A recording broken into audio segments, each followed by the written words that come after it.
Magandang umaga, Sir Jeric.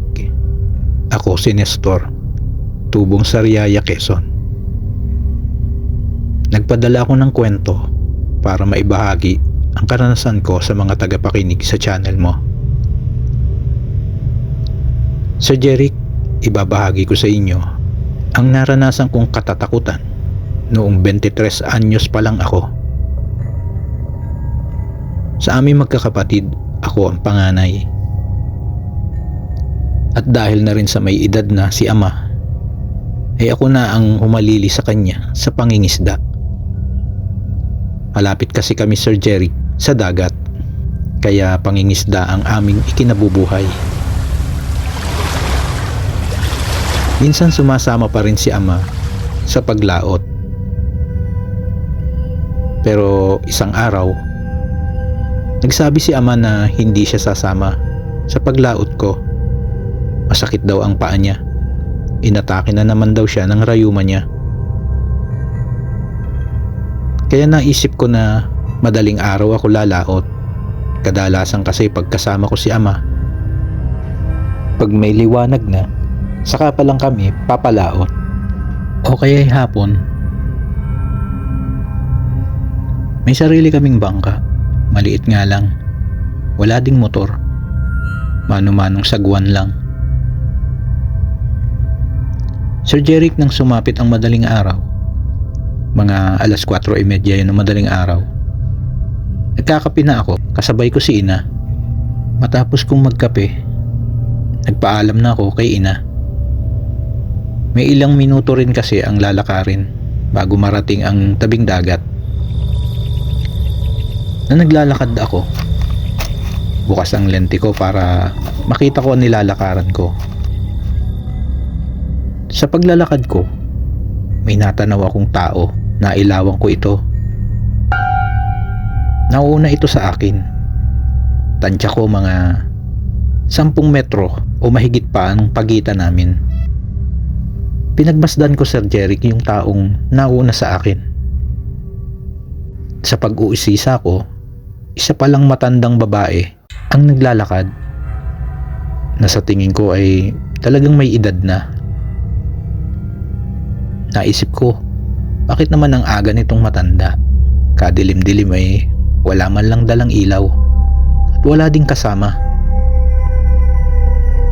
Mahaba ang buhok ng matanda na nakalugay na halos umabot na sa bewang nito. Tingin ko pa'y lumang-luma na ang suot nitong mahabang damit. Kako sa sarili ko, buti nakikita pa ni nanay ang dinaraanan niya. Binilisan ko ang paglalakad para maabutan ang matanda at para mailawan na din ang paglalakad nito. Nang siguro may 5 metro na lang ang distansya ko sa matanda, binati ko ito ng magandang umaga. Nanay, magandang umaga po. Ang aga niyo naman. Papunta rin po ba kayo sa tabing dagat? Sir Jeric, sa haba ng sinabi ko, hindi man lang ako nilingon ng matanda. Hindi ito tumugon. Tuloy-tuloy lang ito sa paglakad. Sir Jeric, nang malapit na talaga ako sa likuran ng matanda, Sir Jeric, may naamoy akong parang bulaklak sa patay. Alam niyo ba yung pagpumunta kayo sa isang burol, patay? Yung amoy ng bulaklak at formalin, idagdag pa ang amoy ng kandilang natutunaw. Ganun na ganun ang amoy. Pero hindi ko na lang pinansin. Habang naglalakad yung matandang babae, bumagal ito ng lakad. Nanay, saan po ba ang punta ninyo? Bakit po kaisa-isa kayo? Madilim pa po. Tanong ko ulit doon sa matandang babae. Sir Jeric, huminto yung matanda sa paglalakad. Siyempre huminto din ako. Sir Jeric, mabagal akong nilingon ng matanda. Tapos, napaatras ako nang makita ko ang mukha ng matanda. Napakaputla ng mukha ng matanda. Matalim ang tingin sa akin. Napako ako sa kinatatayuan ko. Nanghina ang tuhod ko sa takot. Sa nakita ko. Mabuti at hindi ito tuluyang lumapit sa akin. Tumalikod na ito at naglakad na ulit. Tapos noon, parang usok na nawala sa paningin ko yung matanda. Sir Jeric, parang imposible ang sinasabi ko, pero nangyari talaga iyon. Kahit ako'y hindi pa rin makapaniwala. Simula nang makita ko yung matanda sa daan, hindi na ako sumubok lumaot ng madaling araw. Maliban na lang pagkasama ko si ama. Sir Jeric, dahil din sa karanasan kong yun, sumama na lang ako sa isa kong pinsan sa pagko-construction noon kasama ng foreman nila pag may kontrata sa ibang lugar. Yun lang, Sir Jeric, ang kwento ko. Sana ay mai-airy ito sa channel mo. Salamat. Ito si Nestor ng Sariaya, Quezon.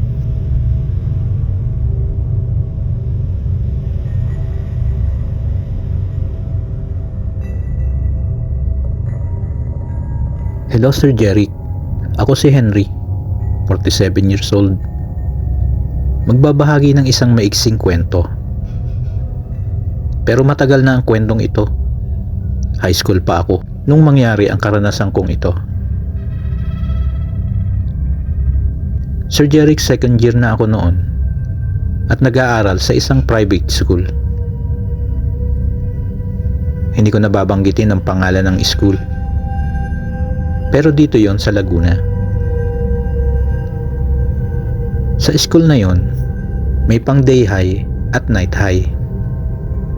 At isa ako sa night high student noon. Isang gabi, nang matapos ang huling subject namin, uwian na yon. Kaya kanya-kanya na kami ng labas ng classroom. Nung time na yon, talagang nakakaramdam na ako ng pag-ihi. Kaya nang makalabas ako ng room, ay naglakad na ako papunta sa CR. Ang CR na pinuntahan ko ay yung CR na nasa dulong bahagi. Kasi yung CR na yon ay madadaanan bago ka pa sumapit palabas ng school. Bali, nasa sulok talaga yung CR na yon. Nang naglalakad na ako papunta sa CR, wala man lang akong nakasabay na magbanyo. Pagpasok ko sa CR, walang ibang tao, kaya tumuloy na ako sa isang cubicle. Habang umiihi ako, maya-maya, may narinig akong nagsasalita, pero mahina. Pero maririnig mo naman ito dahil tahimik na tahimik sa loob ng CR. Tapos gabi pa. Sir Jeric, pinakinggan ko ang sinasabi noong nagsasalita. Boses yon ng isang lalaki. Ang sinasabi nito, "Umalis ka dito, umalis ka dito, umalis ka dito, umalis ka." Paulit-ulit. Yun ang sinasabi noong nagsasalita. Sir Jeric, nakaramdam ako ng takot kasi hindi naman ako nagsara ng pinto ng cubicle. Kaya ibig sabihin, kung may papasok man, makikita ko o mararamdaman ko yung papasok. Pero Sir Jeric, wala namang ibang estudyante ang pumasok sa CR. At sigurado akong ako lang ang tao sa loob. Kaya nga hindi na ako nagsara ng pinto ng cubicle. Sir Jeric, nagmumula ang boses noong nagsasalita sa dulong bahagi ng cubicle. Natatakot na ako sa naririnig ko. Iba na kasi ang tono ng salita. Dali-dali kong itinaas ang zipper ng pantalon ko. Nung lumabas na ako ng cubicle, ewan ko ba kung bakit nilingon ko pa yung dulong cubicle. Sir Jeric, Isang matangkad na lalaki ang nakatingin sa akin. Tapos sinasabi nito na umalis ka rito. Sa Jeric nasabi ko matangkad yon kasi lagpas sa cubicle ang ulo ng lalaki. Tapos para siyang transparent. Yung bang tagusan ang tingin sa kanya. Kaya alam ko na hindi tao ang nakikita ko. Matanda na ang itsura noong nakikita kong lalaki. Sa takot ko halos pagkandara pa ako pagtakbo palabas ng CR na yon. Sa Jeric hindi ko inaasahan yon kasi nag first year ako, wala naman akong na-encounter na ganun. Pero may mga kwento-kwento noon na may nagpapakita nga daw o naririnig na boses sa loob ng CR na yon kahit wala namang tao, na hindi ko naman in-entertain kasi hindi rin naman ako naniniwala sa ganun. Pero ngayon ako na ang nagkukwento dahil naranasan ko na ang makakita ng multo sa CR na yon.